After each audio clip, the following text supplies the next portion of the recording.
The first thing I noticed was the way the room went quiet when the doctor stopped talking, not dramatic silence, the kind where the air conditioner hum suddenly feels too loud. I remember nodding like I understood, even though my hands had gone numb. I remember staring at a crooked poster on the wall and thinking it was strange that the tape hadn't been replaced. I remember the doctor asking if I wanted water, and me saying no, even though my mouth was dry. On the drive home, I kept replaying one sentence, not the whole explanation, just the part that didn't make sense. By the time I pulled into our driveway, the porch light was already on. My kids' shoes were by the door. A backpack slumped against the wall. Everything looked normal. Safe. Familiar, and somehow, none of it felt like mine anymore. I wasn't even supposed to open the file. That's the part that keeps looping in my head. The test wasn't for me. It was routine. One of those things you agree to without really listening because the nurse says it's standard and smiles like it doesn't matter. I was flipping through the paperwork while waiting, killing time, skimming words I barely understood. Then I saw the number. At first, I thought it was a typo, a formatting error, something printed wrong. I read it again. Slower, the nurse was still typing. Keys clicking. Soft, rhythmic. I could hear someone laughing down the hall. A cart rolled by. Life kept moving while my brain stalled out on a single line of text. Probability of paternity, 0%. 0, not low. Not uncertain, 0. I closed the folder like it might bite me. My heart was pounding, but my face stayed calm. I didn't ask questions. I didn't make a scene. I sat there like a statue until they called my name. The doctor explained things carefully. Too carefully. He kept his voice even, like you talk to someone standing near the edge of something deep. He said there must be a mistake. Or contamination. Or a lab issue. He said we'd retest. I nodded again. That same automatic nod, but something had already shifted. On the drive home, my phone buzzed. A message popped up asking if I could pick up milk. I stared at the screen longer than necessary. Thumb hovering, suddenly unsure how to answer normal questions. When I walked inside, my kid ran up to me and wrapped their arms around my legs. Small hands. Familiar weight. I rested my hand on their head without thinking. I told myself the paper was wrong. I told myself I was overreacting. But that night, after everyone was asleep, I stood in the doorway and watched my child breathe. Slow. Even. Peaceful, and for the first time, I wondered what I was really looking at. Before that day, my life felt settled, not perfect. Not some picture frame version of happiness. But solid in a way that let me sleep at night. We had routines. Predictable arguments. Inside jokes that didn't need explaining. The kind of life where you stop questioning the foundation because nothing ever shakes it hard enough. We met young. Not impulsively, but early enough that we grew into adulthood side by side. I remember the first apartment we shared. Thin walls. A heater that rattled like it was coughing itself to death. We ate off mismatched plates and sat on the floor more than we sat on the couch. It wasn't glamorous, but it felt intentional. Like we were building something. Even when we didn't know what it would look like yet, when we talked about kids, it wasn't dramatic. No big declarations. Just quiet conversations late at night, feet tangled together, television murmuring in the background. We agreed on timing. On names we liked and names we hated. On what kind of parents we didn't want to be. It all felt mutual, so when we found out we were expecting, it didn't feel shocking. It felt like the next step. The logical continuation of a story already in motion. I remember holding the test in my hand, staring at it longer than necessary, like it might change if I blinked. I remember the way we laughed afterward, a little shaky, a little scared. I was there for everything. Every appointment I could make. I learned how to read those grainy images on the screen, nodding like I actually understood what the technician was pointing at. I listened to the heartbeat and felt something lock into place inside me. Something permanent. After the birth, exhaustion blurred the days together. Feedings. Diapers. Half-finished conversations whispered in the dark. But even in the chaos, there was certainty. When I held my kid, when they wrapped their fingers around mine, I never questioned who I was to them. I became dad without hesitation. Without a pause to wonder if I belonged in that word. That's what made it feel so impossible later, because you don't question something that's always been there. You don't inspect the ground when it's never given way. You just walk forward, assuming it will hold you, and I had no reason, none at all, to think it wouldn't. People talk about trust like it's a decision you make once, like you sit down, weigh the options, and choose to believe someone. That's not how it felt for me. Trust was built in small, unremarkable moments. In the way we shared passwords without thinking. In the way phones were left face up on the counter, screens lighting up with notifications no one rushed to hide. In the way arguments ended with resolution instead of silence stretched thin with resentment. I never felt the need to check, never felt the itch to verify. When late nights happened, there were explanations that made sense. Work deadlines. Family obligations. A friend who needed support. And they were always offered freely. Without defensiveness. If anything, I was the one brushing it off, telling them not to apologize so much. Emotionally, I was all in. I rearranged my schedule around school pickups. Learned which stuffed animal had to be present at bedtime or the night would spiral. I memorized the sound of their footsteps in the hall and could tell who it was without looking. These weren't tasks. They were instincts. Things my body did before my brain caught up. There were moments, quiet ones, where I felt proud of the life we'd built. Sitting at the table while my kid colored, crayons rolling onto the floor. Listening to them explain something with complete seriousness, even when it made no sense. I'd catch myself smiling for no reason and have to look away so I wouldn't get called out for it. I didn't feel like a stand-in, I didn't feel temporary. When people commented on resemblance, I laughed. Sometimes I saw it. Sometimes I didn't. Genetics are weird. Everyone knows that. And even when someone said, they don't really look like you, it slid right off. It wasn't threatening.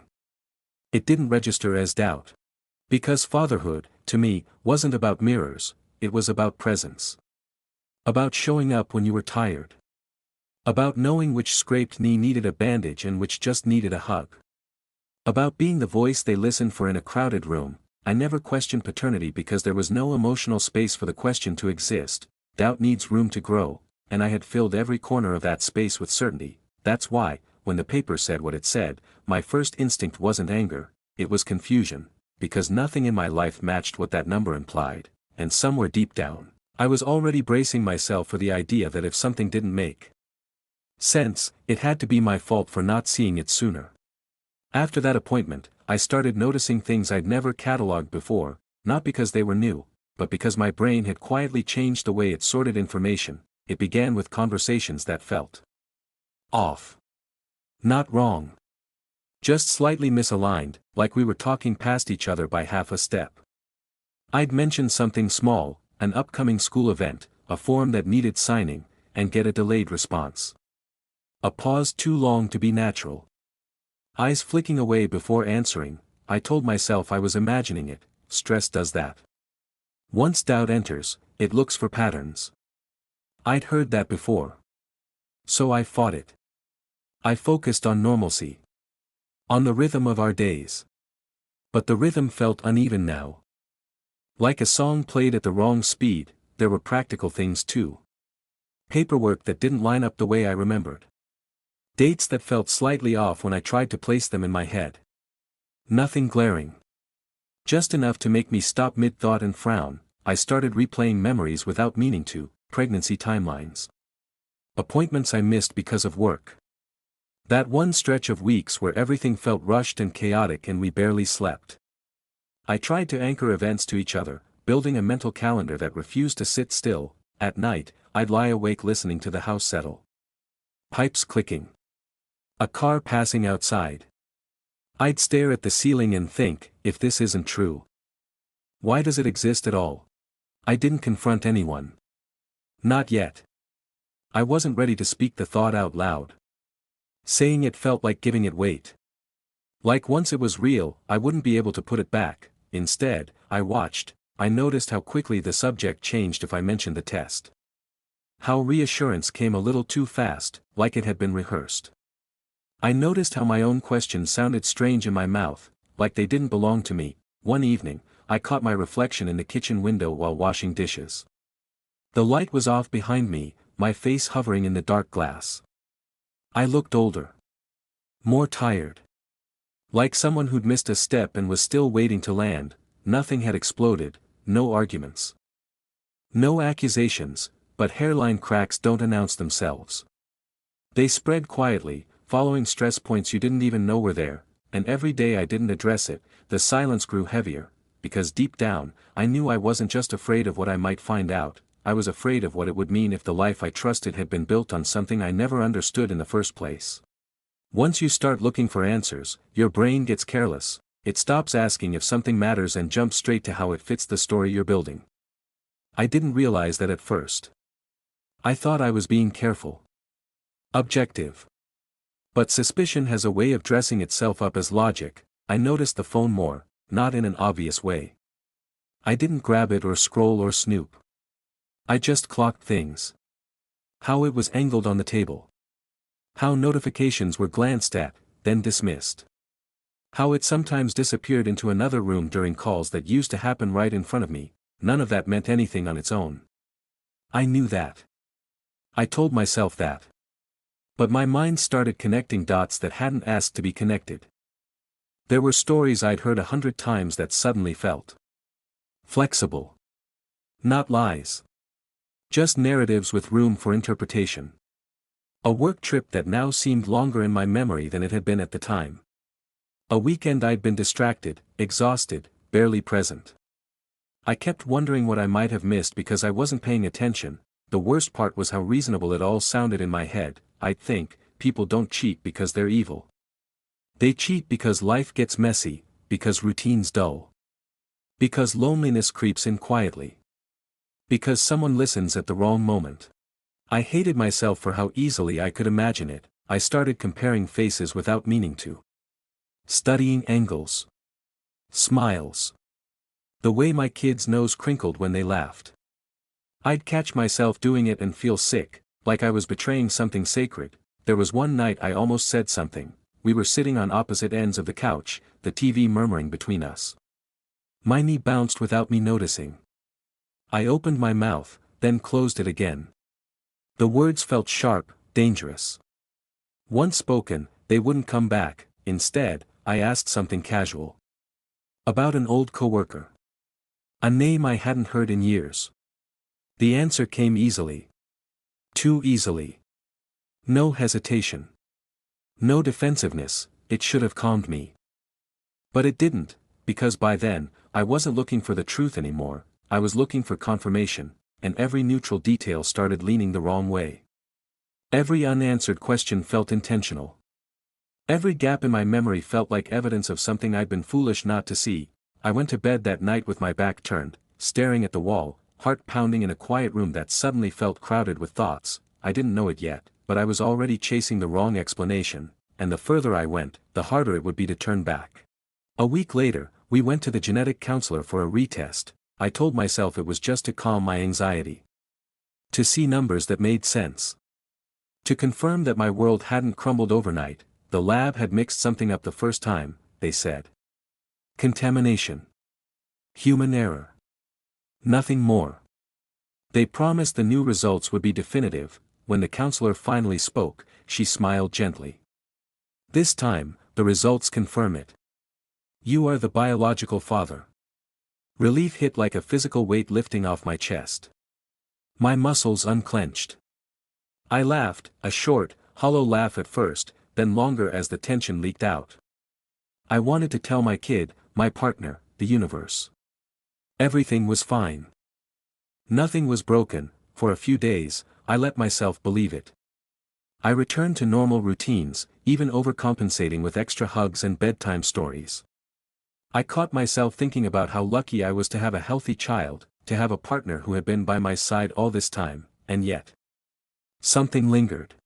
The first time my kid asked about a story I didn't remember telling, my heart sank for a second before I swallowed it. The story was small, insignificant, but my memory failed me entirely. And it wasn't the first time I noticed something like that. I brushed it off. Everyone forgets things. Stress. Work. Parenthood. Normal, but late at night, after the house went silent, I would stare at the ceiling and feel a whisper of unease. I couldn't name it. Maybe I was just slow to trust again. Maybe the first test had left a residue I couldn't wash off. I tried to focus on gratitude. I told myself that everything that mattered was intact. Numbers didn't define love, presence, or the life we had built. Yet, even with the proof in hand, I couldn't shake the feeling that something was still missing. Something subtle, but persistent, a look in their eyes. A pause in a conversation. A detail that didn't quite line up, and deep down, I wondered if the reassurance was just a temporary patch, a bandage over something that needed stitches I wasn't willing, or ready, to address, because sometimes, the truth doesn't announce itself with drama, sometimes, it hides in the spaces you don't notice until it's too late, and I was starting to realize that maybe I had been staring at it all along, without knowing it. It started with a photo, nothing dramatic. Just a family picture my partner had taken at the school recital. My kid in the front row, bright lights glinting off their hair. My partner crouched behind them, smiling like the world was small enough to hold all their happiness. I scanned the background, other parents, the stage, the decorations. Everything normal, and then I noticed it, a tiny detail in the corner. A date scribbled on the program, half covered by someone's hand. Not a memory date, not an event I remembered attending. The recital had been different. My mind replayed my own calendar. I was sure I hadn't been there that day. I felt my stomach twist, the familiar churn of doubt. At first, I told myself it was nothing. Maybe a simple scheduling error. Maybe I'd been confused. I retraced the day, mentally checking everything I did. Work calls, errands, a forgotten coffee spill on the counter. Everything added up, but somehow it didn't line up with that tiny program date. I started noticing more of these inconsistencies. Minor things, a school notice I didn't remember signing, a casual remark that didn't fit the timeline, a photo of my kid at the park when I was certain we'd spent the weekend elsewhere. Small, harmless, easily explained if you didn't overthink them. But I couldn't stop thinking. I watched my partner closely. Not with accusation, at least not yet. Just observation. How they moved through the house. How they answered questions I hadn't asked. Little gestures, touching a necklace absent-mindedly, tapping a pen in a way I hadn't noticed before, frowning at nothing. I catalogued everything in my head, like a detective on autopilot. One night, I found myself tracing my kid's family traits in the mirror, nose, eyes, hands. Comparing. Mentally checking resemblance against my own. Irrational, I knew.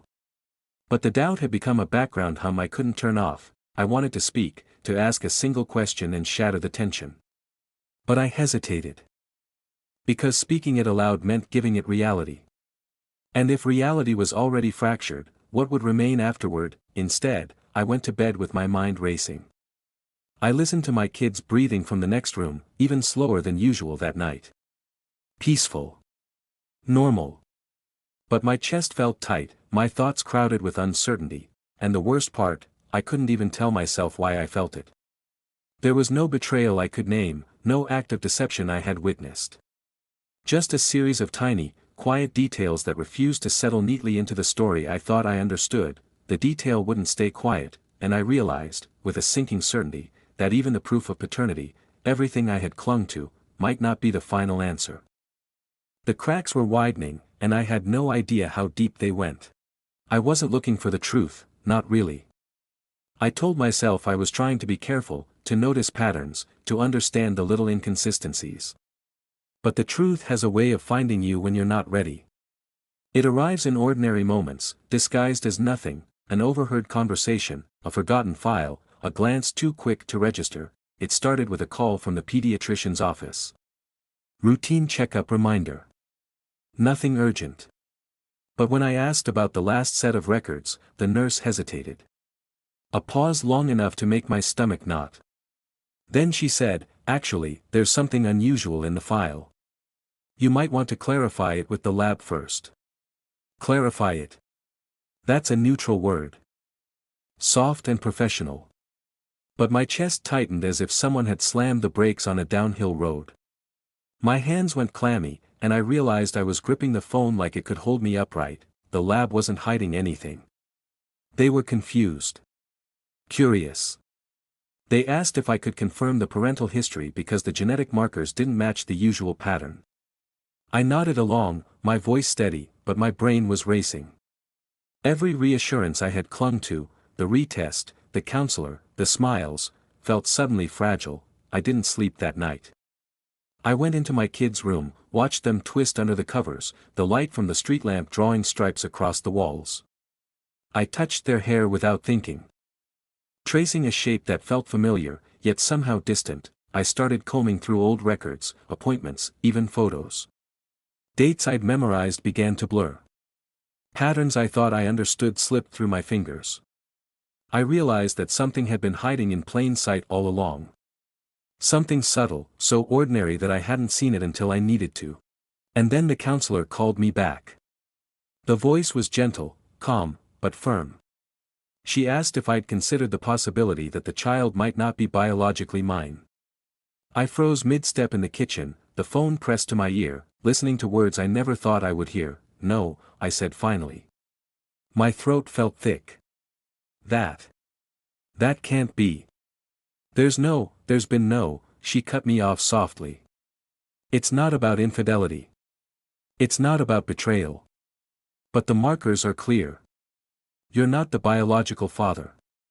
I sank onto the floor, the phone slipping from my hand. I stared at the tile, the cool surface grounding me, even as my mind floated somewhere else entirely. No one had cheated. No one had lied, and yet, everything I thought I knew about myself, about fatherhood, about trust, felt suddenly unmoored. I wanted to look away. To pretend I hadn't heard it. To pretend that the life I had invested in so completely was still anchored in reality, but I couldn't, because even without betrayal, the truth had a weight. Heavy. Quiet. Relentless, and it was sitting in the middle of my living room, staring back at me with the familiar face of my child. The moment I realized, fully, what it meant, I almost collapsed right there in the kitchen, not because someone had cheated. Not because there was a secret affair, because there wasn't. The child I had raised, every scraped knee I patched, every bedtime story I whispered, every proud smile I'd worn like armor, wasn't biologically mine, and yet, no one had done anything wrong. My partner's voice trembled the first time I asked questions, not with guilt, but with confusion. She explained it carefully, hesitantly, like revealing a fragile object that could shatter at a touch. It was a medical anomaly. Rare, but documented. A genetic event during conception had caused the child to carry markers that didn't match mine. Doctors had tested, retested, checked, and rechecked. There had been no infidelity, no deceit. Just biology. I stared at my child that evening, sitting on the floor with crayons scattered around, completely unaware of the storm raging in my head. Their small hands, their laugh, the way they looked up at me when I entered the room, it was the same. Nothing had changed in their eyes, but everything had changed in mine. I wanted to shake myself. To remind myself that love isn't genetics. That presence matters more than DNA. I repeated it silently over and over while my hands shook, gripping a mug of cold coffee I hadn't even finished, and yet, there was a hollow ache I couldn't name. A sense of betrayal, not from anyone else, but from my own body, my own assumptions. From the life I had trusted so completely. I realized that every decision I'd made, every sacrifice, every sleepless night, every joy I'd felt was suddenly tinged with a strange, unfamiliar layer. Not regret. Not anger. Just a raw, unanswerable tension. I tried to speak to my partner, but words kept failing. I wanted to ask how, why, what this meant for us, but the question sounded absurd out loud. I wanted to reassure her that it didn't matter, that I was still their father, but even saying that felt fragile, like I was patching a wall that didn't want to hold. And my child. My child looked at me like I was everything they knew, the anchor of their world, and I felt that crushing impossibility. That I was everything to them. And yet, nothing in biology, I realized the truth, fatherhood wasn't just legal or biological. It was a choice. A devotion. A presence. And I had chosen it fully. But now, I had to reconcile that choice with a reality that made no sense. I had been raising a child I loved like my own, and I still loved them, but the foundation I'd assumed was rock solid was unknowably different, and that realization, silent and unrelenting, hit harder than anything else could, because I couldn't change the past, I couldn't change what I'd felt, and yet, I couldn't unsee the truth. The life I'd built was still mine, but it was no longer what I thought it was. It's strange how something can break when, technically, nothing has changed. The house looked the same. The dishes were in the same place. The backpack by the door. The faint hum of the fridge. My child's laughter still bounced off the walls. And yet, nothing felt right. I found myself watching every interaction with a tension I couldn't release. My partner moved through the room, calm and ordinary, but I noticed a tightness in her shoulders I hadn't seen before. My kid ran up to me with a crayon-streaked shirt, and I hugged them, but my chest felt hollow. The same hugs I'd given 100 times suddenly carried a strange weight. I tried to function as I always had. Morning routines. School drop-offs, grocery runs. But each step felt like walking through fog. My brain would freeze mid-action, holding a plate, tying a shoe, and I'd realize I was calculating, questioning, reassessing everything. It was the little things that hurt the most. A glance, a phrase, a habit I'd always relied on to anchor myself. "Dad," my child said. A single word that once made my heart swell. Now it made me ache. Because the word was true in feeling, but false in biology. And my mind couldn't reconcile the two. Conversations with my partner became careful, measured. We didn't argue. We didn't fight. We didn't even cry. But the space between us, it thickened. Small silences stretched longer than they should. Shared jokes fell flat. Even mundane tasks, making lunch, folding laundry, felt like navigating a minefield. I realized that the fracture wasn't in the love or the relationship. It wasn't in the child. It wasn't in her, it was inside me, where assumptions had once been solid, now floated in uncertainty. Where certainty had guided every choice, now doubt whispered constantly. Where pride and identity had once rested comfortably, now a strange emptiness gnawed. I started questioning things I never imagined questioning. What did it mean to be a father if biology didn't line up? Was love enough, or was there a betrayal inherent in the truth? Could trust survive even when no one had done anything wrong? I looked at my child asleep one night, soft breaths, tousled hair, a small hand curling around a blanket. I felt everything: love, pride, fear, confusion. And I realized the hardest part: what breaks isn't always the visible structure. Sometimes it's the invisible assumption that it will always hold, because everything looked intact. And yet, nothing felt whole. The world hadn't changed, but I had, and I wasn't sure how to go back. The hardest part wasn't the revelation, it was deciding what to do with it. I could have walked away. Could have told myself that the bond wasn't mine, that the love was misplaced. That biology mattered more than the years, the sleepless nights, the first steps and first words. It would have been simple. Clean. And maybe safe, but I couldn't, because time had already woven me into their life. I had seen the world through their eyes, felt their triumphs and heartbreaks, carried their small victories as if they were my own. Every story I told. Every tear I wiped. Every laugh I caught before it escaped, they had made me a father long before I had the right on paper, and yet. Blood matters. Doesn't it? Somewhere deep in the human wiring, it whispers that biology is truth. And ignoring that whisper doesn't make it disappear. I spent nights pacing the living room, phone in hand, trying to find some moral clarity that didn't exist. I thought about fairness. About honesty. About my child's future. About the world's expectations. About myself. I realized I had to choose: blood, the immutable fact, and all the complications that came with it. Or time, the lived experience, the devotion that had already shaped a life. I chose time, not because it was easy. Not because it erased the ache or the questions.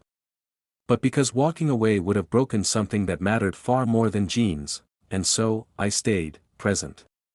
Whole in my own flawed way. Devoted, even when devotion didn't feel natural. Loving, even when love was tangled with doubt. Some nights, though, when everyone else was asleep, I would sit in the dark and feel the tension. A quiet question that lingered: am I enough? Not just as a parent, but as a guardian of someone who carries a piece of a world I cannot biologically touch. And every day, I made the choice again, to show up. To be there. To be the father my child already believed I was, because sometimes, the hardest moral choices aren't about right or wrong, they're about staying. About presence. About redefining what it means to belong, even when nothing else makes sense. It's been months since I first saw that number, months since I learned the truth and made the choice to stay, and yet, some nights, the question sits with me like a shadow I can't shake: was I wrong to assume the worst? I replay every moment I spent doubting. Every glance I scrutinized. Every time I let suspicion creep into my voice or linger in my thoughts. Every late night when I watched my child sleep, heart heavy with a tension they couldn't understand, I want to tell myself it was instinct, that I was only trying to protect the life I thought I knew. But instinct doesn't erase guilt. It doesn't erase the sting of realizing how fragile our trust can be, even when no one has betrayed you. I see the little ways my child has changed, too. How they sometimes look at me with something in their eyes: curiosity, maybe worry. They sense the shift in me, even if they can't name it. And I wonder, have I unknowingly shaken the foundation I promised to build for them? My partner is patient. Always patient. But even patience has limits. I've caught fleeting moments of worry in her eyes, moments when she wonders if I'll falter, if doubt will creep back in, if my love will be measured differently now. And I keep returning to the same question: does biology matter if time, care, and presence define fatherhood? Can trust survive when the doubts weren't about betrayal, but about something no one could control? Some nights, I think yes, I think love outweighs everything. I think the laughter, the scraped knees, the bedtime stories, the shared routines, they are the proof that fatherhood isn't just a genetic claim. Other nights, I think no, I feel a hollow ache where certainty used to sit. A quiet weight that reminds me that some things can't be unlearned, no matter how much devotion you give, and I haven't found an answer yet. I watch my child play, their small hands shaping blocks. Their laughter filling the room, and I feel everything at once: love, fear, guilt, devotion, and confusion. I don't know if anyone could truly understand it, I don't know if I could fully explain it, but I do know this: I am here. I am present. And I am trying, and maybe. That is all any of us can promise.